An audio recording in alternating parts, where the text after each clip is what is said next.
that there's some things I hate about PowerPoint, and I figure it's kind of my duty to point them out. So here we go. Here's common PowerPoint mistakes. Number one, people tend to put every word they are going to say on their PowerPoint slides.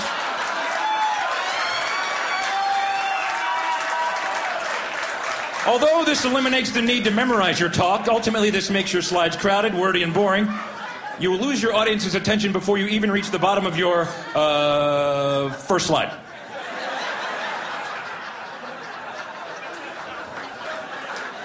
Please don't do that anymore, please. Number two, most common. Many people do not run spell check. Big mistake.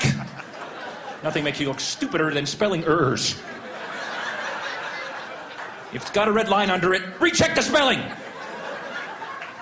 then finally, I hate this. Avoid excessive bullet pointing. Only bullet key points. Too many bullet points, and your key messages will not stand out. In fact, the term bullet point comes from people firing guns at annoying presenters.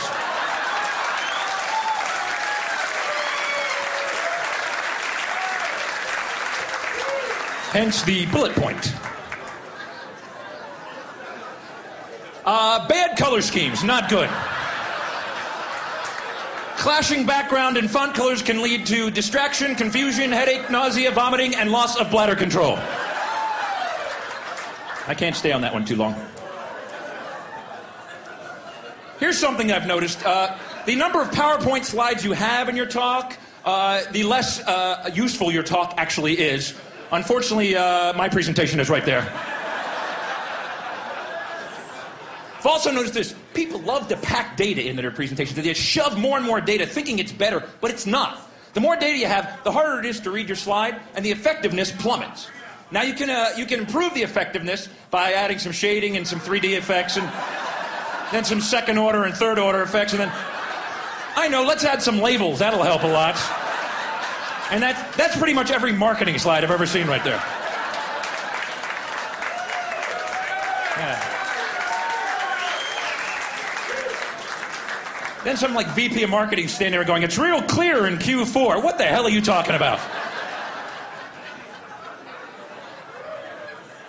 Now, I'm into in animation. People become animators in PowerPoint. You can have things flying all over the place, and that can be good. If you're a visual learner, that will improve the effectiveness of your performance. But if you're easily distracted, more animations, and people have no idea what you're talking about. They're just, wow, that is cool, wow. And there's regions here, by the way. There's the simple but effective region. There's the active but confusing, the effective but boring, the active but ineffective, the dull but static region, the busy but useless, the ADD-only region, the useful but amusing, the stupid but confusing, the dull triangle, the hyper triangle, the sleepy square, the dizzying pentagon, and everything else I just call pointless motion.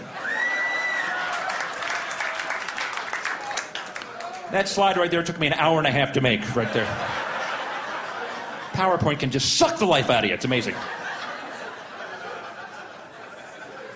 I've also come up with this. It's a kind of a little science I've invented called font analysis. Basically, the font you choose says something about who you are as a person. There's a huge list of fonts, and you choose one, and that says something about you. So be careful the font you choose. For example, if you choose Courier New, it happens to be my favorite, you're probably organized and structured. If you choose Matisse, it means you're artistic. And if you choose Times New Roman, it means you're lazy, apathetic, and unimaginative, and you always use the default. Oh. A lot of Times New Roman people. Welcome. We have some more. If you use freehand script, you're a horrible speller, so you try to hide it with a hard-to-read font. Very smart. If you use Gothic, it means you're very pale and you wear black. And if you choose Wingding, it means you're a nerd and you have no life. In fact, if you know what those symbols mean, you will never have a date. Trust me.